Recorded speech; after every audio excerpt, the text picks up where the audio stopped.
diagnosed with gestational diabetes. I tested this morning and my glucose level is 150. Would you be able to help me today?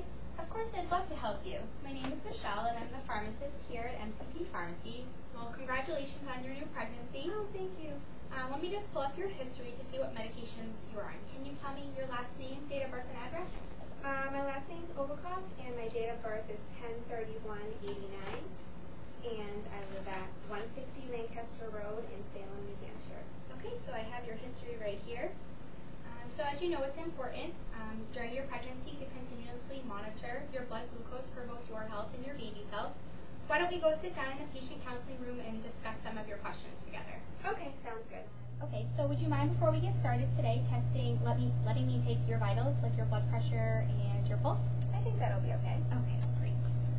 So if you could just sit comfortably for me in the chair. I'm going to start with taking your pulse and respiratory rate.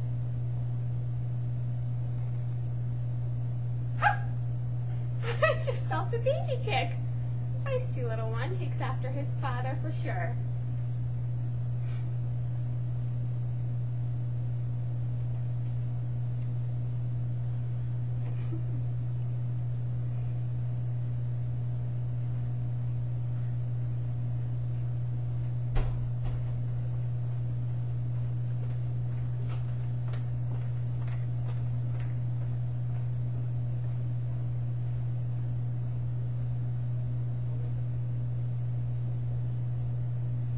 Okay, great. So you have a pulse of 80 beats per minute and a respiratory rate of 14 breaths per minute. Looking great. Let me just write that down.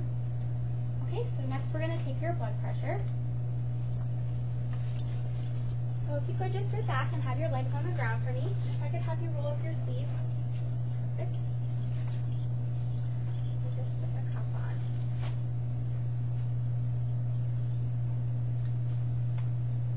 And it looks like it's a good fit for you.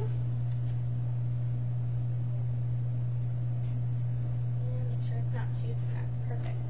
Okay, so the first thing I'm going to do is I'm going to get an idea of what your blood pressure should be by determining the pulse obliteration pressure. Okay.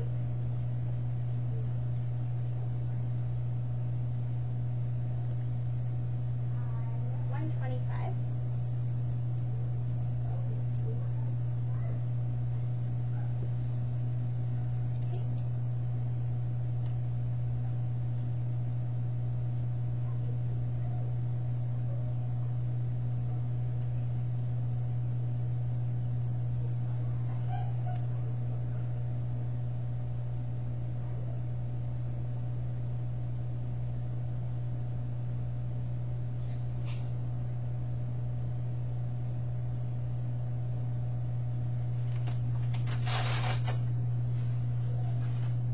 So it looks like 110/75. So everything looks normal there. So according to our records, it looks like your doctor wants you to test your blood sugar 3 times a day. How often are you testing? I know how important it is to monitor my blood sugar, but I get nervous pricking my finger and I don't like how it hurts when I test my sugar. So I only test about once a day, first thing in the morning. Okay, so if I were to ask you to rate your pain on a scale from 1 to 10, how bad would you say the pain is? Probably about a 7. Okay, so I definitely think I can help you with that. Would you mind telling me how you test your blood sugar?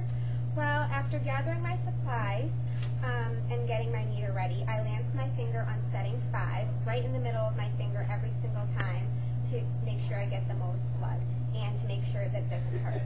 Okay, well I'm glad to see that you're making an effort, but I can definitely see some places where you can improve your technique. Would you mind walking through the steps with me together? Sure, I would like that. The first step, like you correctly stated, was to make sure that you've gathered all of your testing supplies. So we want to make sure that we have the meter, we want the lancing device, we also need to make sure that we have test strips, we have some alcohol swabs, we have gauze, and then we have our sharps container right here.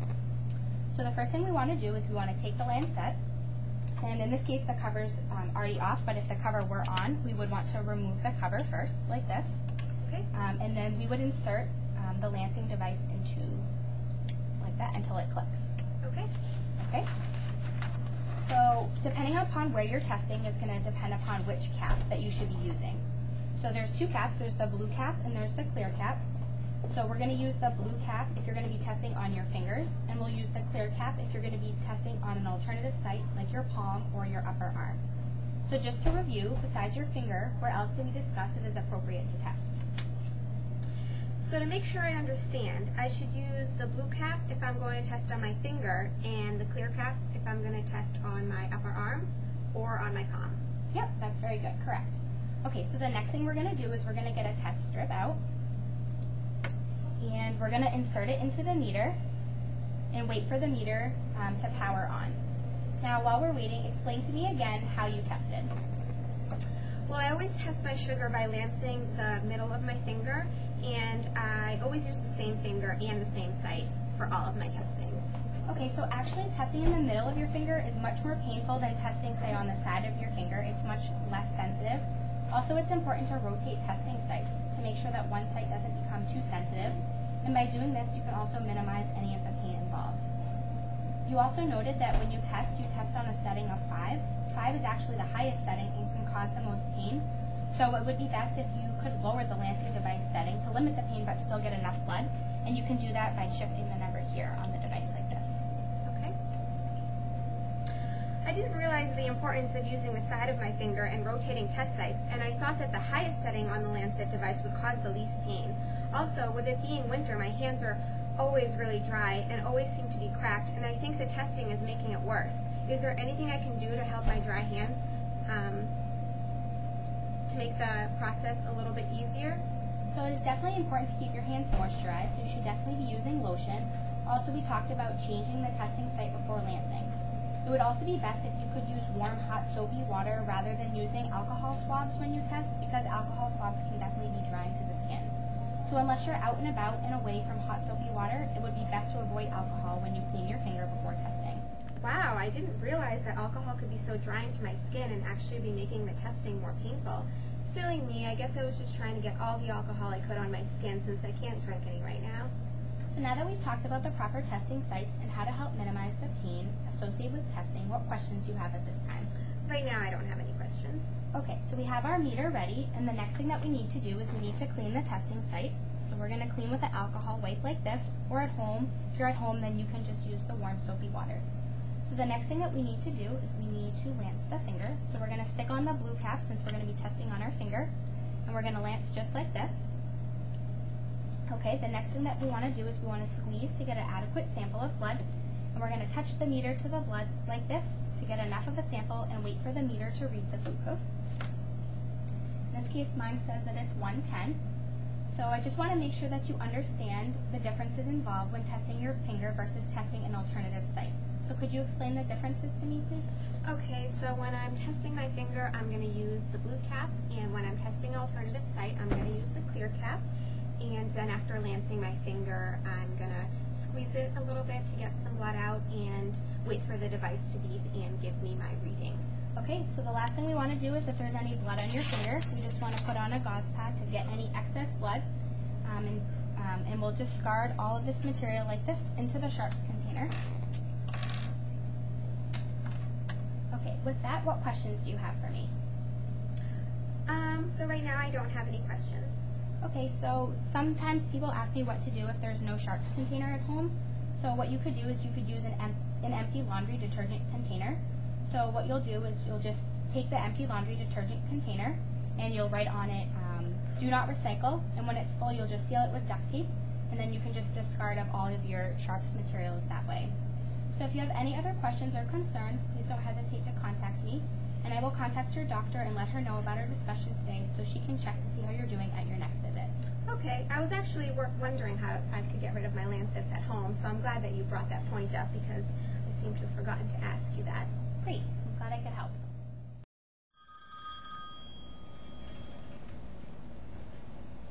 Dr. Witham, OBGYN. Hi, Dr. Witham. This is Michelle calling from MCP Pharmacy about your patient Tatiana Obukoff. Hi, Michelle. How can I help you today? Well, I have Tatiana here in my office today. She, as you know, has been diagnosed with gestational diabetes, and she came to me today because she was nervous about pricking her finger and didn't like the associated pain. Okay, I think I can talk to you about that right now. Let me just get her file open. Okay, how can I help you?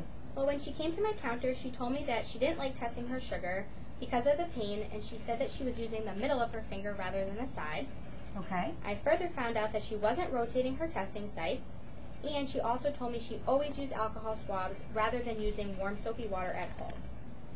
Further, she told me that she was lancing on the highest setting on the lancing device because she thought that that was the setting that was associated with the least amount of pain. So I think all of these techniques, these inadequate techniques, were contributing to her pain that was associated with her testing. Yeah? So we went through together the correct steps of testing her blood glucose. I told her that it would be best for her to test using the side of her finger or an alternative testing site. I told her that it's really important to rotate testing sites when testing, and if she's at home, it would be better to use warm soapy water rather than drying alcohol. So I think that with these recommendations that Tatiana will more regularly test her blood sugar and that she can ensure her health and her baby's health. But I would recommend that you follow up with her soon because she did report to me this morning that her blood sugar was 150, and with her not testing regularly, that is a concern to me. Okay, great. Thank you, Michelle, for taking the time to let me know and for walking through the correct steps of glucose monitoring with Tatiana. I see from Tatiana's record that she will be coming in next week, so I will speak with her then and make sure that all of these issues have been resolved. Okay, great. Thanks for taking the time to talk to me today. Thank you. Bye.